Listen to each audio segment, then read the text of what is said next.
up here on this platform and compare the Macdonald-Laurier Institute to the august American Enterprise Institute, but that's exactly what I'm going to do. For you see, 3 years ago, there did not exist in Ottawa, the national capital of Canada, a think tank analogous to AEI or any of the other impressive institutions such as Brookings or Cato or Hudson or CSIS or Heritage or Woodrow Wilson and many of the others I know that you can mention, devoted to thinking about the full range of policy matters falling under the jurisdiction of the federal government in the United States. You have a universe of such institutions, and we had only a great policy wasteland. I thought that that was not good enough for a great country like Canada, a country too often held back through self-inflicted wounds like poorly thought-out policy and an outdated parochialism that denigrates national government and celebrates provincialism. I thought we could do better.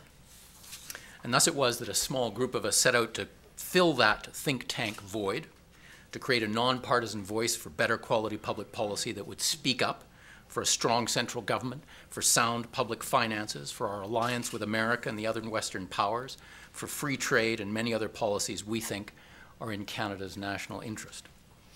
To underline our desire to encompass what is best about Canada's fine political tradition, we named it after two of Canada's greatest early prime ministers, Sir John A. Macdonald and Sir Wilfrid Laurier, a conservative and a liberal, an English speaker and a French speaker. They preside in spirit over our work, and we draw inspiration from their example, the example that they set for the country that grew out of their efforts. And our work is paying off. In the 2.5 years we have existed, we've been ranked by the University of Pennsylvania's Center for the Study of Civil Society as one of the top 5 new think tanks in the world. Our first book won the Sir Anthony Fisher Prize, the most coveted international prize for excellence in think tank publications. And we won that award in competition with think tanks from over 60 countries. And in a few weeks, I will go to New York to accept a Templeton Foundation Prize for outstanding achievement for a young institute, one of only 2 such awards given this year.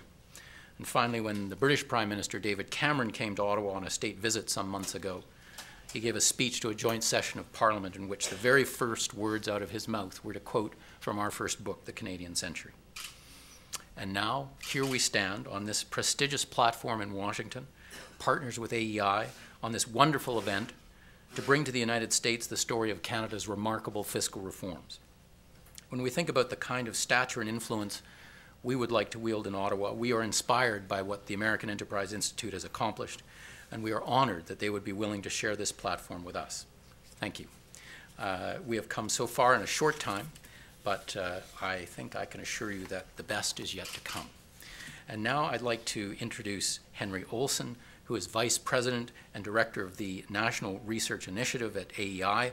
I think Henry is well known to all of you and doesn't need a very extensive introduction, but he's going to say a word of welcome on behalf of the American Enterprise Institute. Henry, would you please come up to the podium?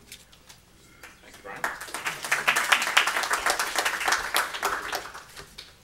I'd like to thank you on behalf of the American Enterprise Institute to today's event. We decided that this was a partnership worth engaging in, both because of the quality of the institution that we were partnering with and because of the importance of the topic. When we look as Americans at what is an existential threat to the American identity, we can point, as we often have, to terrorists. We can think about things that might be problematic from a national identity standpoint, like rampant immigration and uncontrolled immigration. But the only one that really stands out in a serious way is the looming fiscal crisis.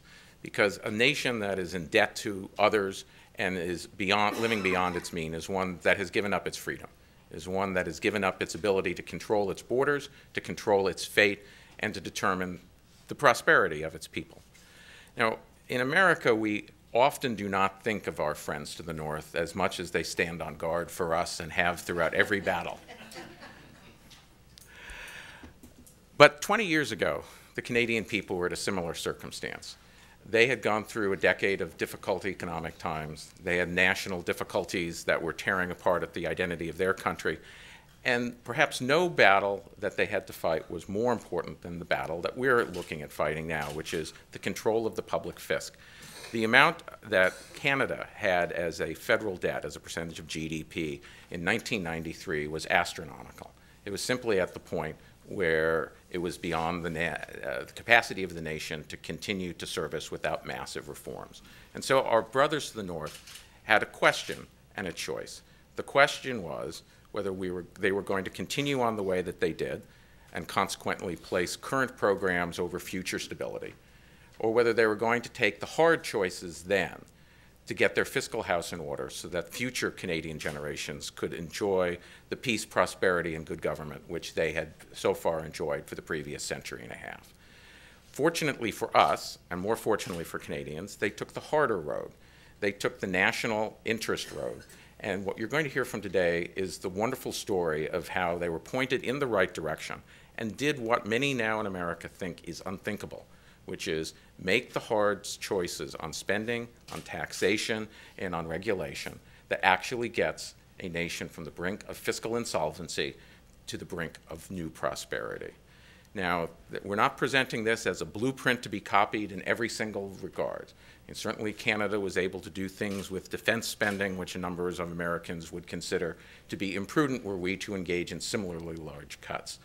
But nevertheless, what they were able to do was a model that we ought to look at and emulate of being able to put aside our differences, our partisan differences, our philosophical differences at our water's edge to solve our own problems and have a commitment to America in the way that the founders of Canada, that Macdonald-Laurier, were able to have in their own times in putting the nation ahead of partisan interest and able to decide that the future generations have as much right in the American birthright as the generations for which we are the beneficiaries of their sacrifices.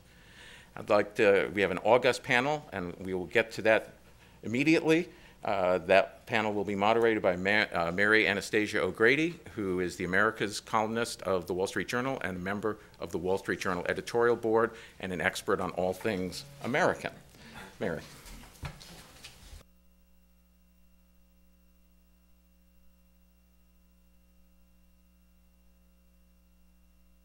Is this on? Yeah. Thanks very much, Henry.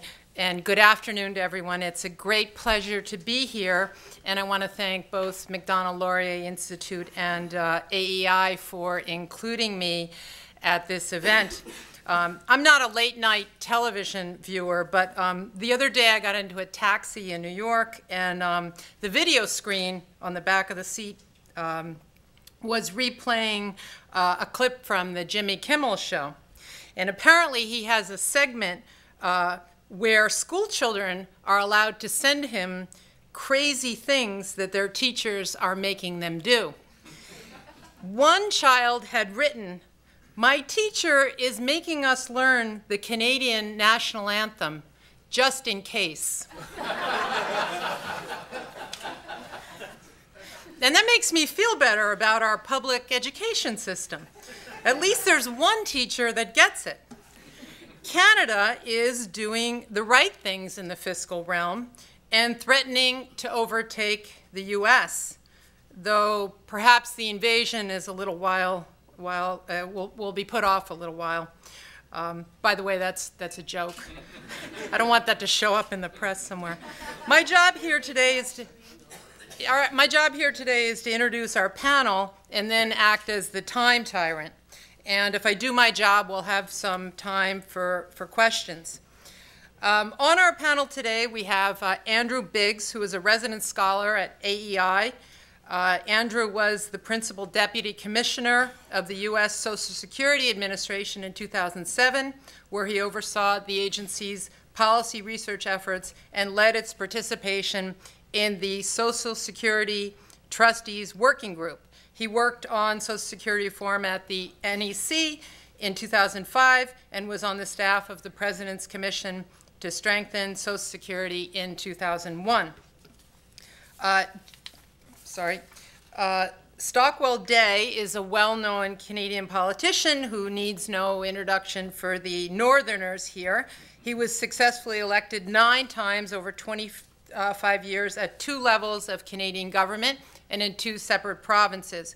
From 1997 to 2000, he was provincial treasurer in Alberta and acting premier. In 2000, he won the leadership of the Canadian Alliance and became the leader of Canada's official opposition. That, I might point out, was when the Conservatives were not in power. In 2008, he was appointed Minister of International Trade, Minister for the Asia-Pacific Gateway, and Regional Minister for British Columbia. In 2010, he was appointed President of the Treasury Board, but he did not seek re-election in 2011. Ron Kneebone is a professor of economics and a director of economic and social policy at the School of Public Policy. His research focuses on public finances and fiscal federalism. His published research includes the history of government fiscal and monetary relations in Canada, which I think is important since we don't seem to be very interested in economic history any longer. It's good to see somebody still doing that. He also has published 2 books. I should point out that one of them was co-authored with a guy called Ben Bernanke, and another co-author of his on a different book was Greg Mankiw. For his work with Ken McKenzie in 1999, he was awarded the Doug Purvis Memorial Prize for the best published work in Canadian public policy. From 2002 to 2006, he was associate editor of Canadian Public Policy, and he's an 8-time winner of the Superior Teaching Award in the University of Calgary's Department of Economics. Janice Mckinnon is a professor of fiscal policy at the University of Saskatchewan and a fellow of the Royal Society of Canada. Between 1991 and 2001, she was a cabinet minister in Saskatchewan and held various positions, including Minister of Finance, Minister of Social Services, Economic Development, and Government House Leader. And her tenure as Finance Minister of Saskatchewan became the first, during her tenure as Finance Minister of Saskatchewan, became the first government in Canada to balance its budget in the 1990s.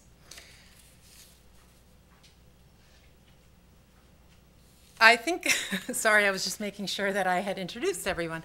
So we'll start with Janice Mckinnon, who each of our speakers will have 10 minutes, and then we'll have some time for questions. Thank you.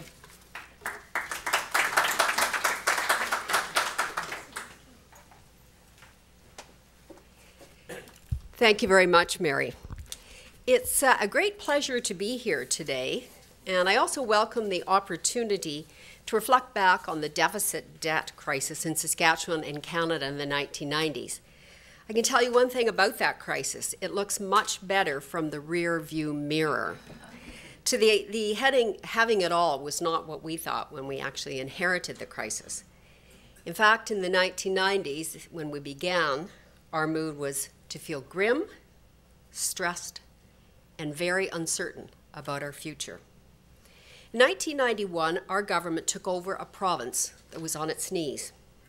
Saskatchewan is a resource-rich province with a history of fiscal responsibility. However, in the 1980s, the government went on a spending spree. It signed risky mega projects that left taxpayers responsible for paying heavy losses, and the economy was stagnating. In 1992, Standard & Poor's reported that Saskatchewan's tax-supported debt was 180% of its annual revenue, which led commentators to describe Saskatchewan's fiscal situation as, quote, terrifying. We felt the same way. And when our credit rating dropped into the BBB category, we had trouble borrowing money. The first step on the road to recovery was accepting the basic arithmetic of the fiscal crisis. We all became convinced that waiting would only worsen the problem. There was no avoiding it. As a government, we had to act boldly and decisively. Otherwise, credit rating agencies, not governments, would be deciding our priorities. Tackling the deficit, renegotiating the mega projects, and breathing some life into the flagging economy became our top and really our only priorities. All other decisions were assessed through the prism of the fiscal crisis. Before we could map out the solution, we had to persuade the public of the problem. We had to convince the public that the fiscal situation was dire and would only worsen, but we had to also convince them that bold action today would mean a better future for them and their children. Now, voters, not surprisingly, are skeptical of the prescriptions of politicians. So we established an independent commission of highly respected citizens, mainly accountants, and their task was to describe to the public in graphic terms, here's the fiscal situation, and here's the drastic sorts of things you're going to have to do if you're going to solve the problem. With this powerful ammunition, we then began an unprecedented communication plan in which we crossed the province, describing the crisis in lay terms. It's not hard. The government, we explained, is like a house. You can only rack up so much debt before the bank comes in and takes over. We had colorful charts showing that as the deficit increased, more of their tax dollars were going to interest. So we said, if you don't tackle this problem, the future's clear. You taxpayers are going to pay more and more each and every year, and you're going to get less and less each and every year for government services and programs. The upside of the message, because you always have to give people hope, was that if we balanced the budget and began paying down debt, interest payments would decline, services could be enhanced, and taxes reduced. We all sang from the same hymn book. We took our message to every corner of the province. We were determined, committed, and unrelenting. Within months, polls showed that we had achieved our goal.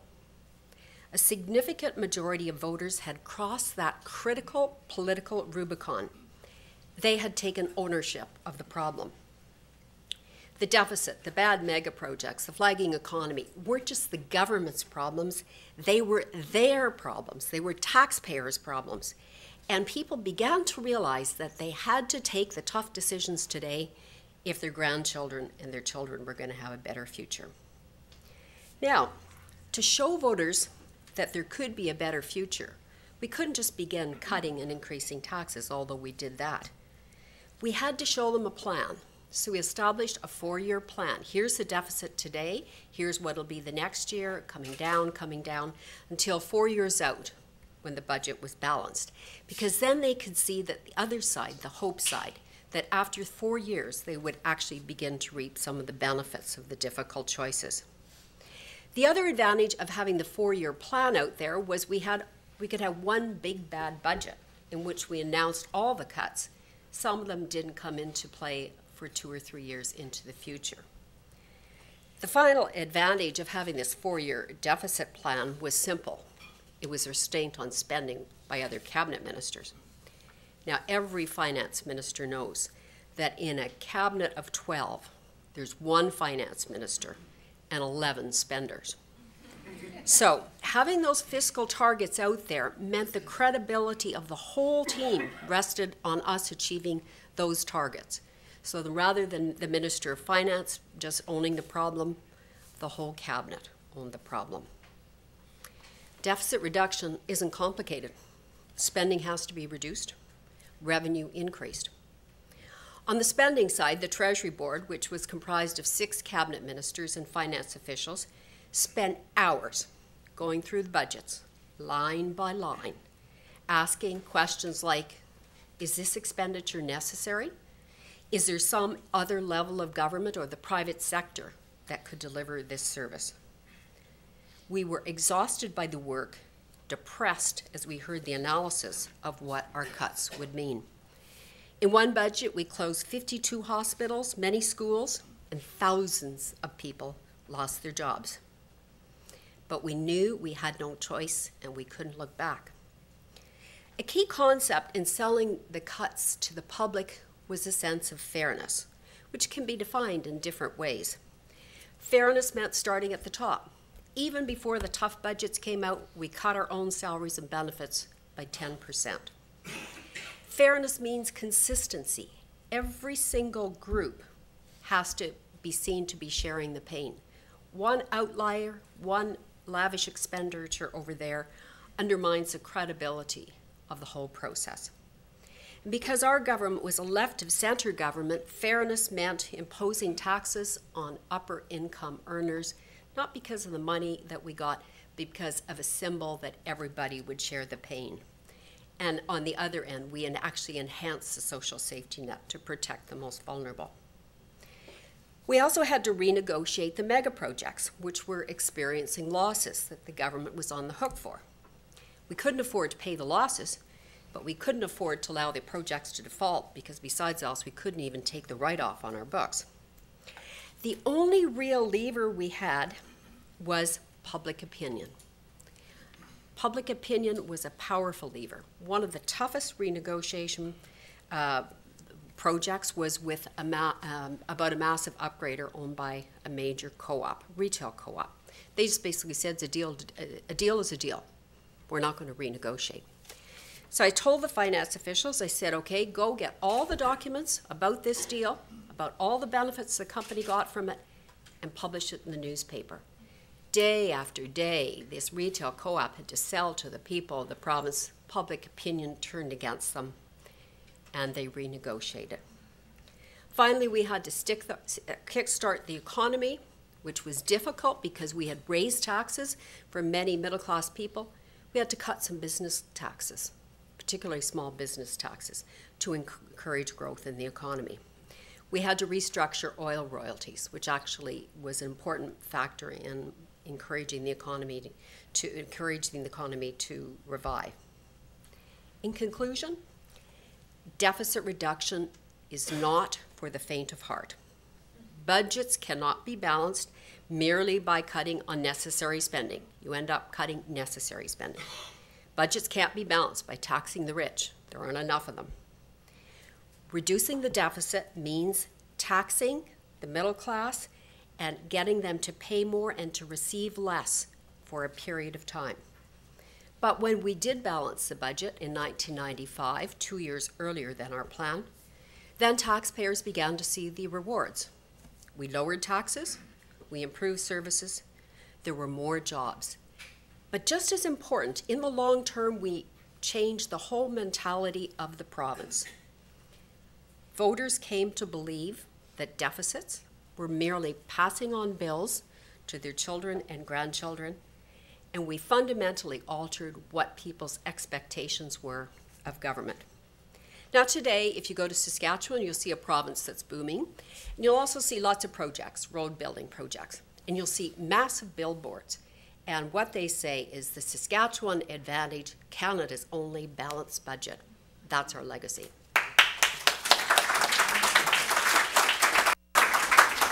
And now we'll hear from Ron Kneebone. Ron.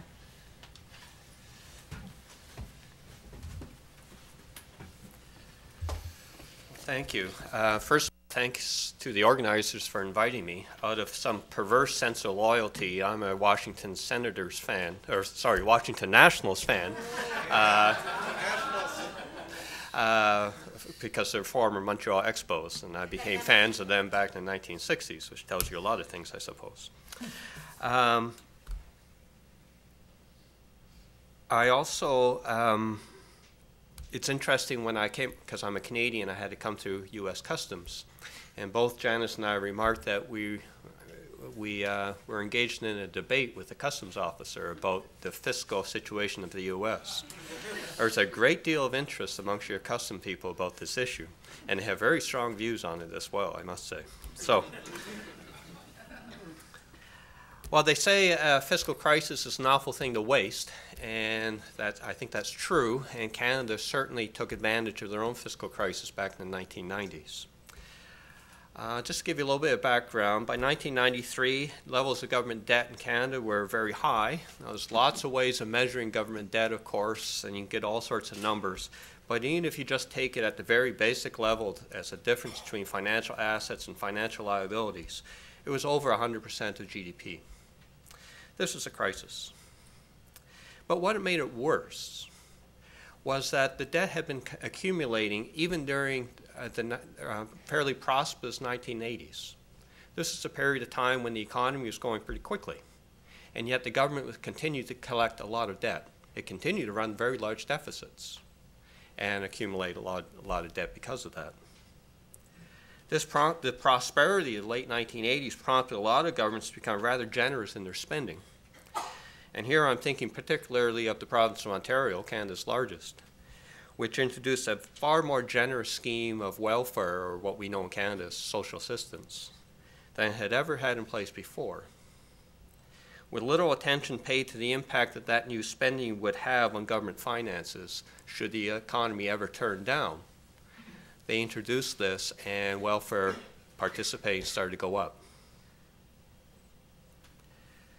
So all the Canadian governments during this area of prosperity had constructed very large structural deficits, meaning, of course, if you're an economist, that when times come good, you're going to run into a deficit, even when times are good. And then when times turn bad, you're going to be in real trouble. And of course, that's exactly what happened. In 1990-91, a serious recession hit the Canadian economy, and the structural deficits were exposed, and the debt accumulated even faster than it had before. By 1993, the federal government's debt had suffered a credit rating downgrade. Now, the U.S. government suffered a similar one not too long ago, last year, I think. But we were in a much worse situation. And a good measure of that was the value of the Canadian dollar vis-a-vis the U.S. dollar. The Canadian dollar is worth 62.5 cents U.S. by that point. 62.5 cents. And the Wall Street Journal, I don't know if it was you, Mary, was writing articles about the Canadian peso. It's not me. It wasn't you? Okay. So this is a serious situation, and I think it hit home to every Canadian because Canadians live in a wintry climate, and we like to go to Mexico in warm weather, and with 62.5 cent dollars, it hit home to everyone. So what happened next has had long repercussions for Canada, not only its finances, but I also think its politics. To my mind, these all been positive. Not everyone will agree. In other words, Canada did not let a good crisis go to waste. I would describe the following three as being key outcomes of Canada's financial crisis. First, the government was forced to respect provincial jurisdiction. To put its budget into order, the federal government cut back on its transfers to the provincial governments. In Canada, the federal government transfers a lot of money to provincial governments to enable them to finance social programs, a lot of them, health and education and social assistance.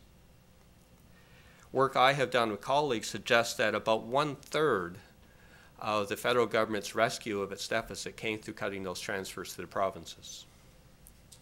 Now, those cuts, of course, did not solve any overspending problem. All they did was pass them on to people like Ms. Mckinnon and Mr. Day over there. But they did usher in a change in the extent to which the federal government would use its spending power to impose itself on provincial jurisdiction. As someone who believes that government should be kept as close to voters as possible and recognizes that there are considerable differences and preferences for government programs across a large and diverse country like Canada, I applaud the withdrawal of the federal government from areas of provincial responsibility. The withdrawal of federal funding for social programs has led to the second key outcome from Canada's fiscal crisis, and that is that provincial governments were forced to experiment with new approaches to the provision of social programs. So provincial governments had grown used to spending what were known as 50-cent dollars on social programs under arrangements by which the federal government promised an open wallet to fund half of programs like social assistance.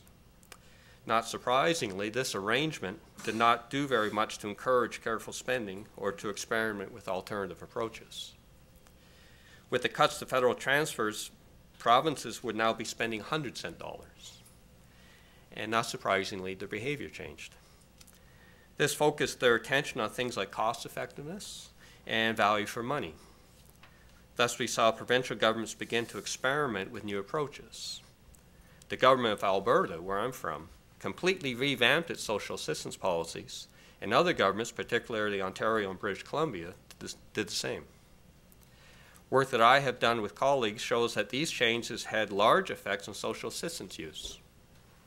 For the most part, the changes simply made it difficult for young people to get social assistance, and the effects were strong and beneficial.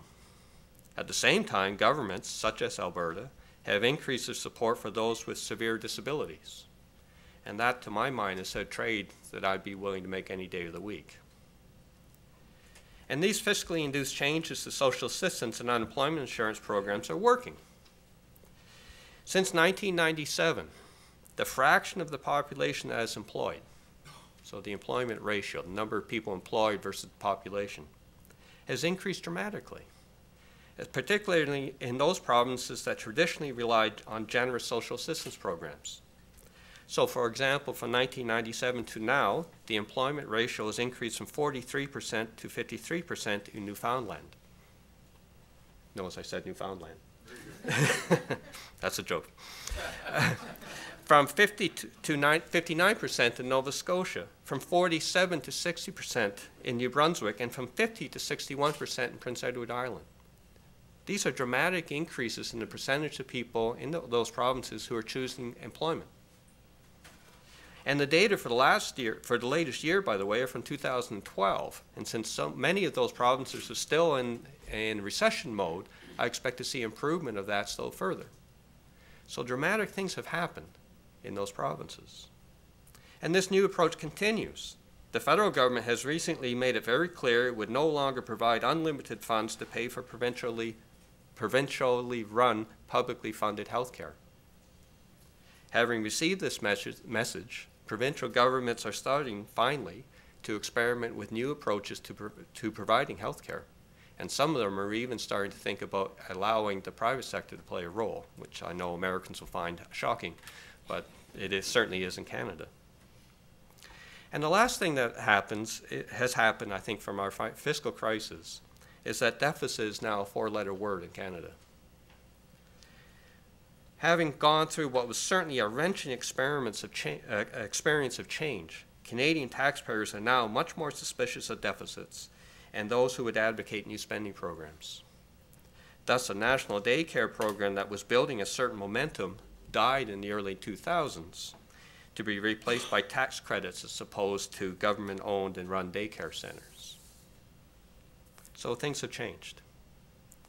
Returning just briefly to the theme of whether one can enjoy both fiscal sanity and political success, I think that recent experience in Canada suggests this is possible. Certainly the experience of Prime Minister Martin, Mr. Day, and Ms. McKinnon all suggest this is true. But I think it's also true even more so as we continue today. I think it would be hard to disagree that there has been a clear shift towards fiscal conservatism amongst Canadian voters. And I suspect a lot of that has to do with the fiscal experience in the 1990s. Thank you.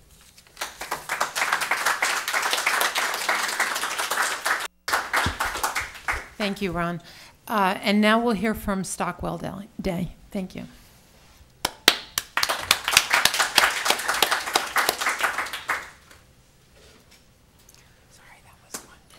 Well, thank you, Mary, and thank you, ladies and gentlemen, for being here. I want to acknowledge this brilliant collaboration between the Macdonald-Laurier Institute and also the AEI.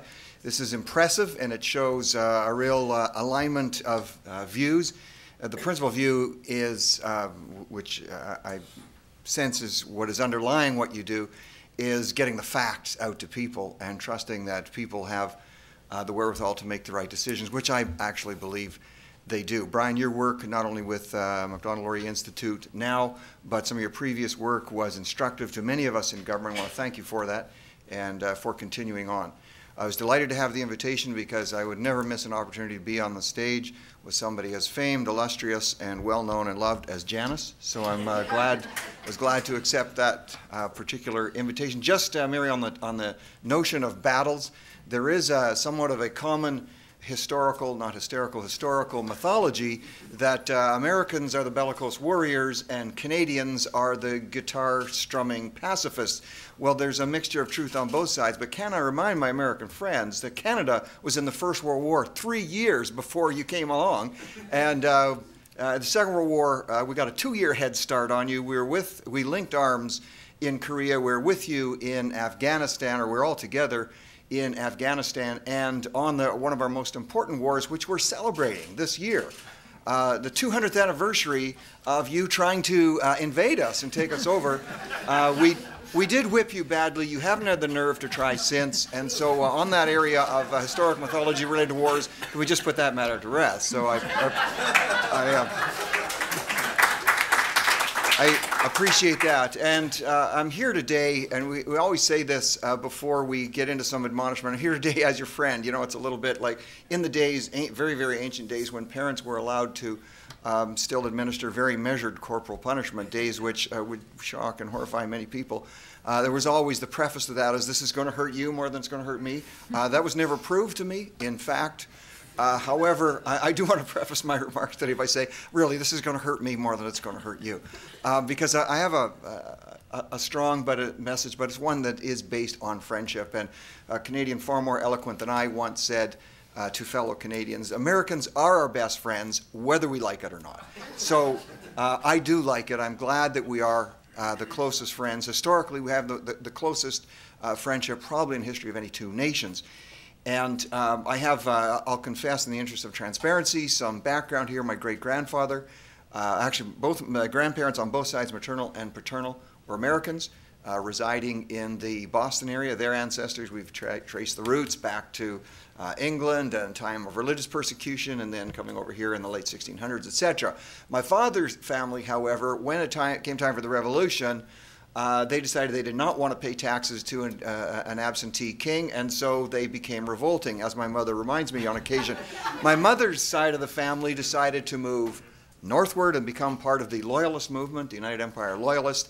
They liked paying taxes to a king who wasn't there and charged them horrendous prices for services that were never delivered. So I am somewhat schizophrenic in my approach on public policy, but being a conservative, I think you know which way I lean, and it is for that reason, being engaged at the political level, that for the first time in my life I experienced something politically which I have not experienced since, and it's this. I want to tell you about that experience. I want to lay the groundwork a bit and suggest some steps to move this forward, and then close with a snapshot for you. I'd already been in government for some period of time when just immediately prior to election, long-standing government, we were coasting along, spending like the proverbial, and I don't know why they always pick on sailors, but by those sailors, the run-up to all of that was amazingly similar to what Janice has described, and also the conclusion. And literally 2 weeks before the election, less than 2 weeks before the election, we were as a long-standing government in power, we were at about 13% in the polls, believe it or not. We were being outflanked by the Liberals on the question of reining in deficit spending. Now, I say deficit spending because semantics are very important. Deficit spending, finally and thankfully, after decades, that term finally became odious, as it should be. But as you know, semantics are funny things. So deficit spending, which voters finally caught on to. They finally caught on to what John Maynard Keynes was honest enough to admit one day in response to a student who asked the question when Maynard proposed that the ongoing use of deficits was something that was entirely tolerable and could be maintained, apparently, for unlimited periods of time. The student said, but the ongoing accumulation of deficit and therefore debt, won't that collapse in the long run? And I know some of you know Maynard Keynes' famous retort to that was, yes, that's true. It will collapse in the long run. But he said, in the long run, we'll all be what? Dead. We'll all be dead. Well, that was fine for him. But I don't know that he had grandchildren. I do. And I have some concern about that. The long run is not good enough for my children and for my grandchildren. So we were seated after, by the way, so we go into that election in '93, and we made this grandiose promise. We'll get, okay, people, okay, we'll get rid of that nasty little deficit. And we got reelected. And we sat around the cabinet table, and our premier of the day said, all right, everybody go away as cabinet ministers and come back with what it's going to take to get there, because it's going to require a reduction in government spending over 4 years of an accumulated 20%, along with the fact we said we were going to not increase taxes. So we all went away happily. We all came back about 2 weeks later after meeting with our officials, and those of us who weren't crying visibly were crying inside. And we all went around the table as ministers and reported dutifully, full transparency to the premier. We said, it can't be done. There will be so much blood on the floor, we will never get reelected. It can't be done. And I remember him looking at us and saying, you know what, I made a promise. And you were all out there on the campaign trail, and you joined in that promise. And we're going to get it done. So figure it out and get it done. And he stood up and walked out of the room. And our finance minister of the day, Jim Dinning, who I want to acknowledge, who really set a course for this. I was able to pick up the baton later and run with it, but he really set a course. And we all around the table looked at each other and we said, do we realize that if we do this, we probably will not be reelected? Because it meant everybody gets hit. Nobody's excluded. And this is one of the key things to this type of deficit reduction, and then the ongoing debt reduction that has to follow the deficit reduction. We will probably not get reelected. And we looked around the room, looked at each other and said, you know what, we made a promise. And it was the first time in my political life that I realized we were embarking on a journey on which all of us as elected people said, it's probably over for us if we do this. And we all agreed we were going to do it anyway. It was a rare moment of exhilaration in my life, as I was sharing at lunchtime, somewhat akin to taking a stand on something but realizing you now, as that stand, you have to walk the plank. There was a moment of exhilaration there. We came back and realized, now here's one of the points, here's the steps that has to be taken. You have to convince, first of all, you've got to be convinced yourself this is true. You are in this quagmire that is going to destroy everything, as Janice talked about. You've got to be convinced yourself. For me, I was convinced of that economically, but there's an emotional moment of truth that will come. And it hits different people at different times. We had a protest a day for 4 years, everywhere we went. And I remember early on, one of the protests, as one of the moves that we had taken, we were going to do this amazing thing in Alberta, privatize the sale of liquor. We were still back in the 30s on that one. We're one of the last provinces to move in that direction.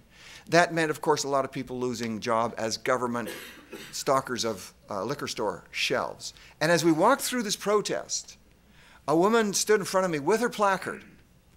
And she lowered the placard and came quite close to my face, and I put her in her mid-30s. And she wasn't screaming or shouting. She looked at me with tears in her eyes and said, Mr. Day, I have 2 kids. My husband left me 6 months ago. How am I going to raise my kids? Because I'm out of a job now. She wasn't screaming, and she wasn't shouting, and she wasn't intimidating. And I didn't have an answer for her right there in the midst of that crowd. But that night when I looked in the mirror and thought about that, I had to say to myself, and I wasn't blindly convincing myself, what we're doing now in the long run has the opportunity of making her more prosperous and her kids more prosperous. And so we headed down that road, and I just got a note saying, I can talk for another 10 minutes. Thank you. I appreciate that. We headed down that road. There will be retribution. I have 2 minutes. We headed down that road. All departments are not equal. This is the next step that the administrators of this have to realize. Some departments like healthcare, you just simply can't reduce as much as others. My department at the time took a 43% hit. Healthcare took a 6% hit. But every area has to be adjusted. And another thing you have to remind people of, get people to do a relative comparison. We are still better off today, generally speaking, than we were a generation ago. If we make the corrections now, and if you make the corrections now in the U.S., you will preserve a large part of what you call entitlements. If you don't make those corrections, you will lose them all eventually. And the world economy will suffer, and the Canadian economy will suffer, and I'm being selfish. I don't want that to happen. You can do this, and you must do this. I close with 4 years later. In Canada, we don't all have preset election dates, though a number of us in provinces are changing that. And so we had decided when we were going to announce the election, the Premier was going to make that announcement on a certain morning, and everybody would hear the date. The night before, our campaign troops were out across the province, putting up the billboards. They didn't even have the Premier's name on the billboards. They just had his picture and 4 words underneath. He kept his word. And we won the election, and we beat the deficit, and we've retired the debt.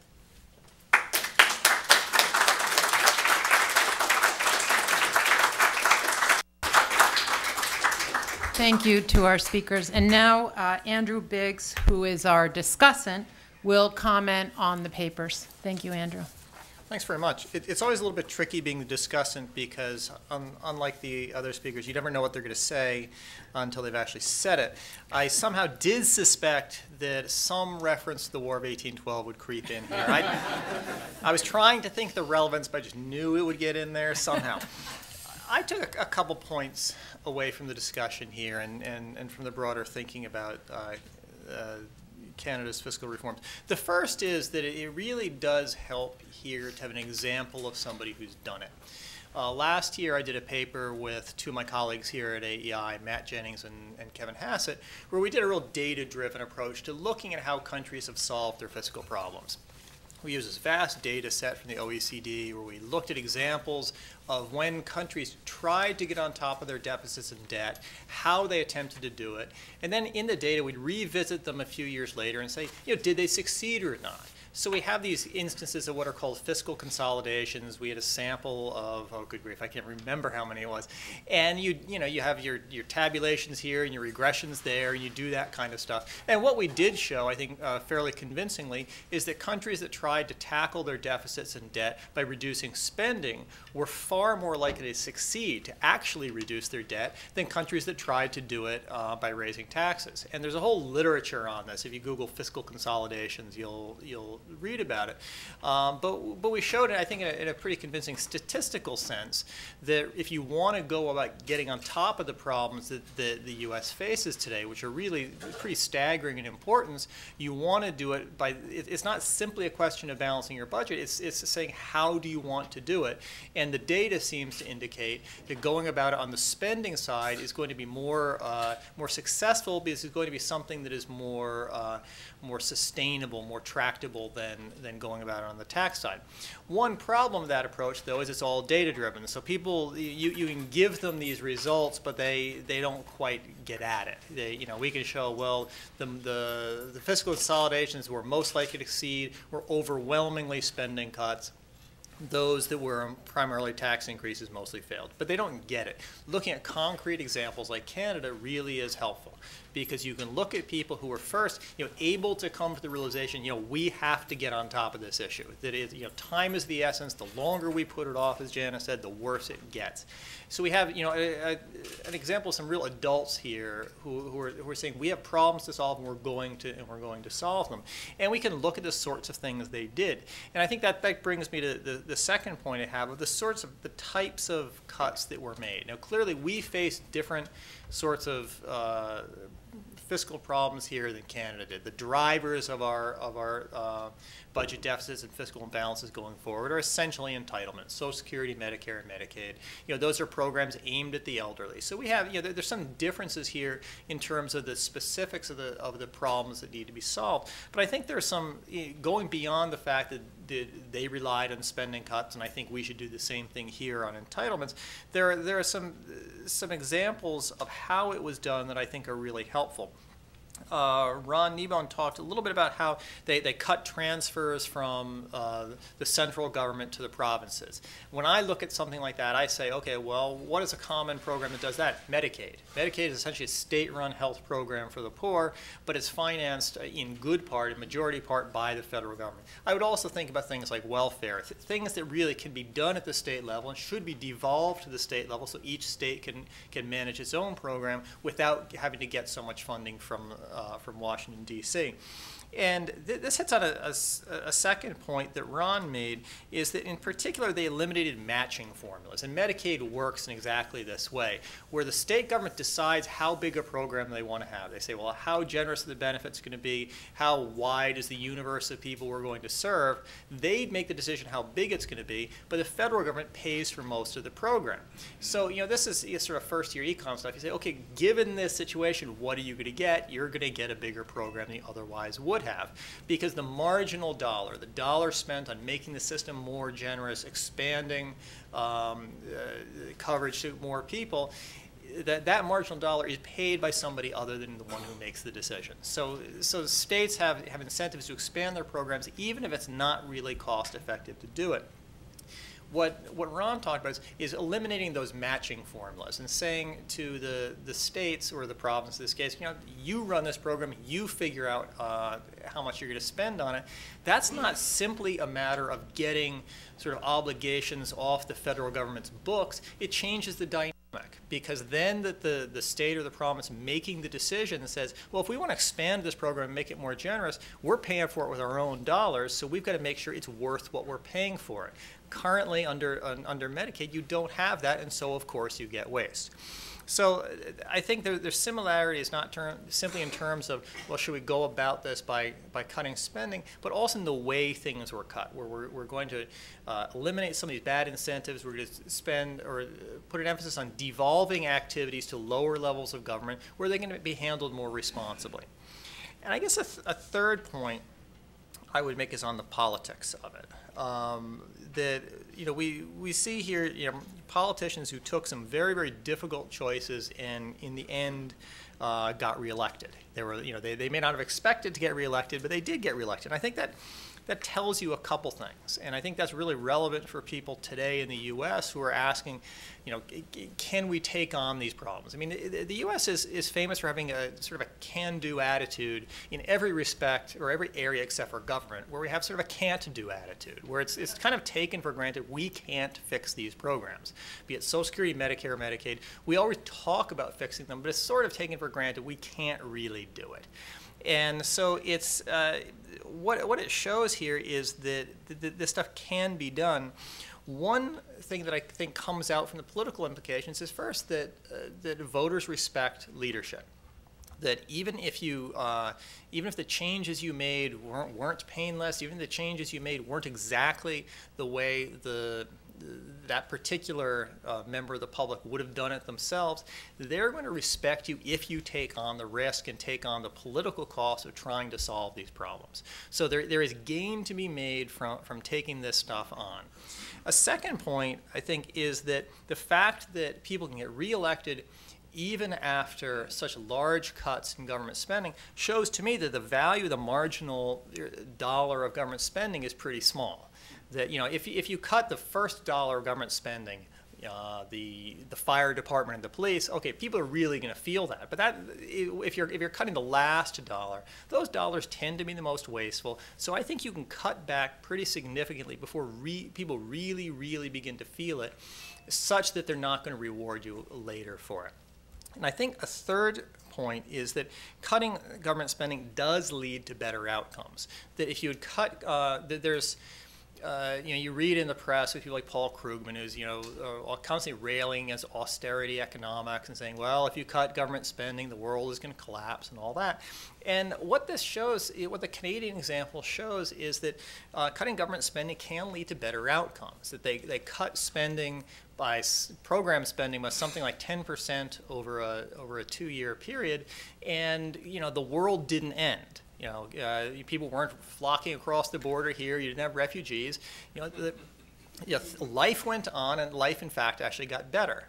And so I think looking at some of these real-world examples, you know, gives you an idea of how things can actually work out. That the framework we set ourselves, the mental framework we set for ourselves here in Washington about what is possible to do and what the results of those actions are, often aren't really in accord with what goes on in the real world. And so to look at some of these real-world examples of politicians who are willing to show leadership and take chances, people who are willing to make big cuts in programs that otherwise would be considered sacrosanct. The effects of those cuts isn't to be the end of the world and Armageddon, it's actually to reinvigorate the economy. I think there's really some lessons there. And I think, you know, if you've got a country in the state we're in a pretty difficult state, both in terms of economic performance, in terms of the budget problems we face.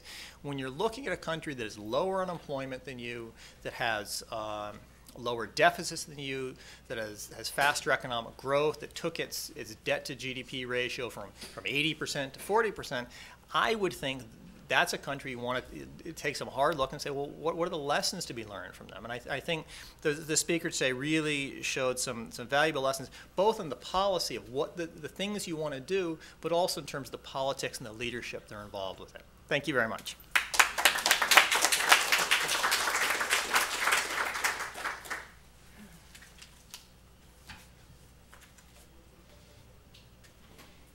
Thank you, Andrew. We now have about 10 minutes for questions for our panel. So just put your hand up, and do we have a microphone? Yeah, so if you would identify yourself, and the lady in the back there, I think, had her hand up first. Thank you so much. Great program. Scotty Greenwood with the Canadian American Business Council in McKenna, Long, and Aldridge. I'm an American. I'm a gigantic fan of Canada. I want to ask this question with a great deal of respect, because I would like to think that all it takes to get to fiscal sanity is politicians that are willing to make tough choices and risk not getting reelected. And I do think that that's a huge part of it. But I want to ask the panel, in looking at Canada, something I didn't hear you talk about, particularly in the western provinces, Canada, but all over, is really blessed with brilliant amount of resources. So, you know, to what extent does the panel attribute some of Canada's fiscal and financial luck to price of oil, uranium, potash, whatever it is, in Canada's real natural blessings there? The second question I have is, one thing that wasn't discussed is defense posture, and Canada truly is a fantastic partner of the United States in all these global conflicts that Minister Day described. But Canada also, I'll say with a little hesitation, has perhaps benefited from sitting next door to a gigantic global powerhouse that would defend it on any day of the week for our entire history. So I'm just wondering, to what extent do you benefit from not having to have a defense operation perhaps the size of ours, even if ours is a bit bloated? Thanks. Thank you. Stockwell, do you want to answer? Sure. Thanks, Scotty. I appreciate that. First, on the question of resources, if you want to go to the Macdonald-Laurier Institute site and check out Brian Caldy's, he's done an analysis on a number of the detractors who talk about how provinces and the federal government reduced their deficit, got rid of it. Oh, it's right here. Truth in Labeling. It's a good piece, and Brian doesn't give me any kickback for advertising that. But he makes the point as an observer that I felt as a participant in those days, because in fact the price of oil kept on skidding along at record lows. Some people say, oh yeah, fine, Alberta did that because of all the resources, or Saskatchewan, you know, had all these resources. We were fighting. I mean, my first reading every morning was, well, second or third reading was the price of West Texas, and of course now we look at a different benchmark. But it was a disastrous time for resources. In fact, an argument has been made with some credibility that a huge flow of resource revenue sets a government up for deficit spending, because they spend at very high levels, and as long as that price stays up there, everything's fine. But when that price drops, as it did in Alberta, wow, are you in trouble? And I'll just close out that remark. I remember saying to Ralph Klein, beloved premier, and in fact his legacy is this project, which I just talked about at the microphone. He is now, because of neurological disorder, he is not able to rejoice in the legacy that he has left, but I give him full credit and tribute. But I said to him, you know, when I left to run for federal politics, and I think we predicated the budget that year on, I think it was $17.50 a barrel. And I said, you know, if oil ever hits 24, we're going to be in clover forever, you know. But governments just keep ramping up the spending no matter if the revenue comes in. So the revenue related to energy did not help us, especially during the downtime. And secondly, on the military issue, yes, it's true. The U.S. has they sense, I believe, a greater responsibility to be the strongest military in the world. I won't get into that debate. I think there's some reference to it. But any military can do a better job in terms of looking at how it spends, procurement, cutting costs. And by the way, can I say that also about universities? Costs to students at universities. Universities need, and some have this, a very vigorous annual audit in terms of their own spending to also reduce costs, tuitions, and also what's carried by the taxpayer in Canada. So yes, the military has a big effect on the U.S. economy, but the U.S. can still do this and needs to do this. Otherwise, they won't even have the dollars to support their military. Janice, did you want to comment? Not really. Really, I think the natural resources are more pertinent today. That explains our situation today. But what Stock said is right. The other thing you need in politics is luck. at the end, we got the economy turned around, so that helped us. But it just sped up the process, not altered it. This gentleman right here.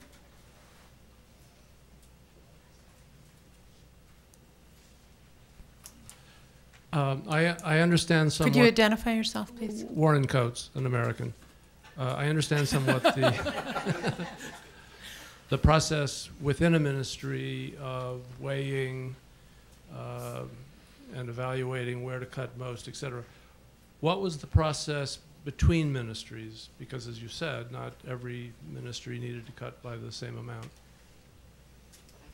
Go ahead. Yeah, we had a good process, which actually was copied by the federal government. We had a Treasury Board, 6 ministers, and the Premier chose those ministers, so there'd be a background of spenders and tight-fisted people. And then we had finance officials. Every department came forward. You're the Department of Health. You come with your plan. The finance officials critique it, say they're not doing enough. They're offering you that hospital because it's in the Premier's writing. We got a better hospital for you to close. And they provided us with the information. Then the 6 ministers decided on the choices that then had to go to our cabinet and be approved. But it's a really good process because you need the professional civil servants there. But at the end of the day, the decisions as to what is going to be cut has to be a political decision. We're all elected people. We have to defend them. Yes. Zubatkin, I am an American as well. Do you believe that if Canada had to cut the amount of healthcare spending that the United States is going to have to cut to get its deficit under control, that the political situation might have changed slightly? Well, I can tell you, and you're going to hear in a few minutes from now from a former Prime Minister for whom I have great respect because he moved on the area, as we used to rail against him politically, in the area of reductions in healthcare, which had a corresponding impact on the provinces. Even in that area, things can be done. And they must be, because when we did our roundtable, as Janice talked about hers, we realized 43% a cut in the department of which I was minister at the time. That was okay, but it was not going to retire the deficit. But some reductions, along with looking for improved efficiencies and better ways to make healthcare work, reductions still had to take place in those big sort of entitlement-related departments. They just have to. And the only way you can get people to accept that, first of all, everybody's got to share in the pain, but people have to be convinced if we don't do these things now, it will be worse later. They have to be convinced of that. And then they can look at ways of improving health care, pensions, and these various entitlements, education. One quick comment. Like we used to have a saying, go big or go home. Look at the big expenditures, the ones that are a big chunk of the budget, because that's where you're going to end up having to cut. You won't be able to avoid it. Just very quickly, healthcare. No one should think that Canada's got its fiscal issues completely solved. The big issue facing Canada is provinces are responsible for a publicly funded healthcare system, and it's enormously expensive, and it's getting more expensive every day as we age. And this is a gray tsunami that is about to strike provincial budgets, and we all know when it's coming because we can do the demographics, and this is a challenge for them, and they need to get a handle on this as well. Thank you, Ron. Yes, sir. Barry Wood from Radio Hong Kong. I'm from Michigan. We just surrendered Detroit to you 200 years ago last month. We gave it back. Some say we should reconsider whether we want it, but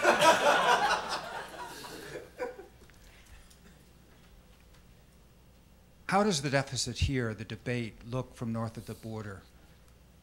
It is said that we will hit the wall because we can finance our current account deficit by having the world's currency, and that it won't be until the wall of higher interest rates hits that we're going to deal with this. What's your own sense? It's not surprising what's happening here. I was saying to somebody, it's sort of like where we were at in the 1980s, because you're not to the point where you're in a crisis. People aren't saying maybe we won't lend you money. And so you play around the edges. Somebody says, I can deal with the problem by taxing the rich. Well, you can't. or I can deal with it by getting rid of waste or mismanagement. You can't. I think you're still on the outlier part of that. A big part, before you actually realize we've got to do this because there's no choice, there's a lot of denial.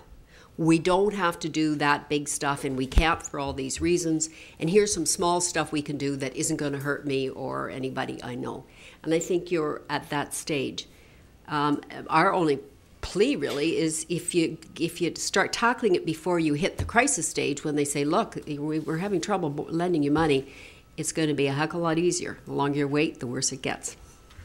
If I could just add to Canadians looking south, I think, I'll talk historically now, a couple hundred years of very successful economic history in the U.S., probably the most successful historically ever.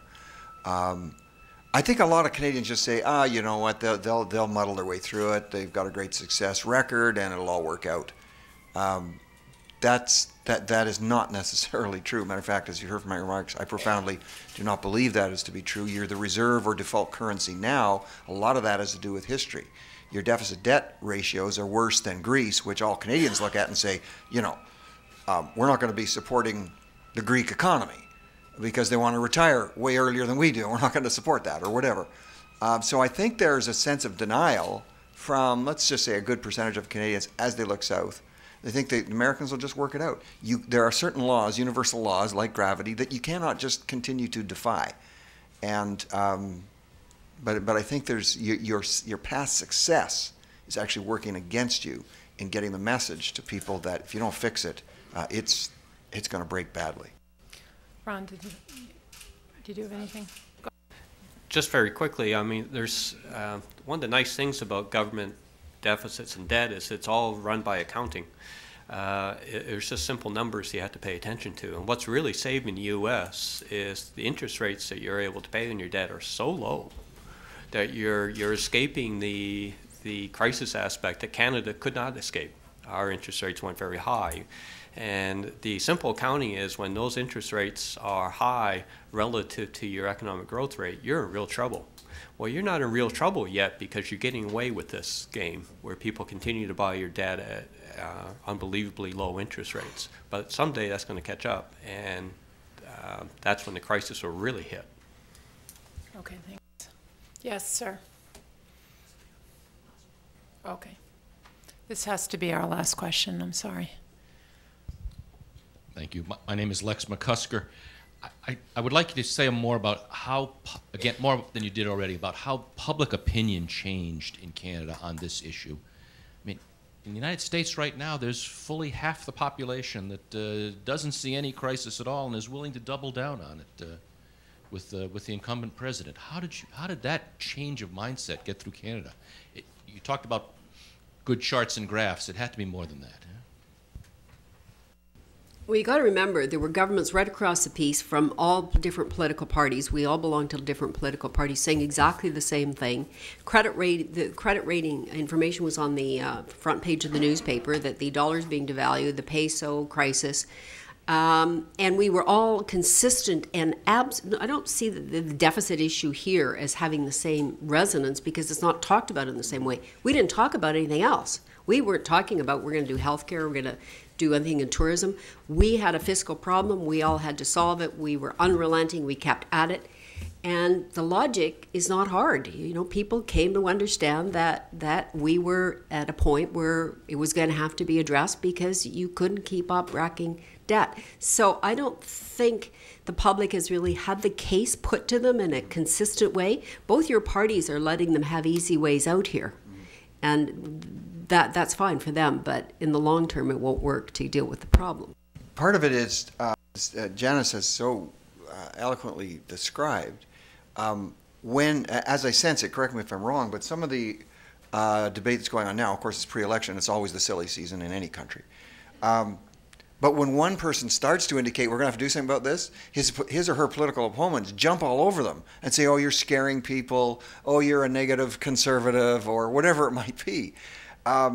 We were, across all party lines, united, and you had more and more politicians, political parties, coming out because one of the downsides of democracy, believe me, I'm a Democrat, I'm not proposing any other system here, but one of the downsides is elected people think they have to make promises to get elected.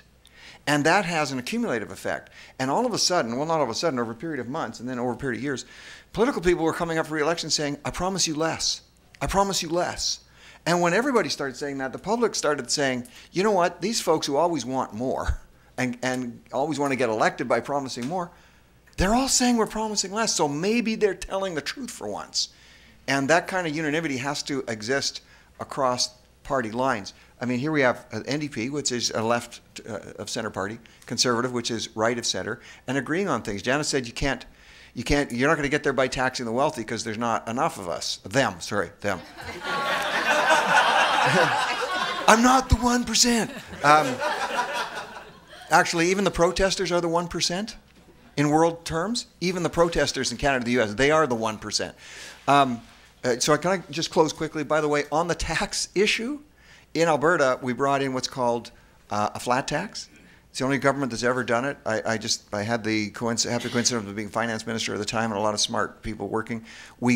Because people do need hope. I hear the word hope a lot. It's a good word, but it's got to be based on something. And when we talked about hope, we said, if you work harder, we will not punish you at a higher rate. If you become more educated and spend more years in school so you can get a different type of occupation, we will not punish you at a higher rate. Everybody will be punished with taxes at the same rate. The effect of that, and the effect of reducing spending, and the effect of saying you're going to get your debt and deficit down, is that investors start to have a sense of confidence because they need predictability. We had people moving into Alberta for the very reason that everybody was going to be taxed the same. That brought in more revenues for our essential services and our entitlement programs. That concludes the first part of our program. We're going to take, it's supposed to be a 10-minute break. We're going to take a 5-minute break so we can try to stay on time. Please join me in thanking our panel.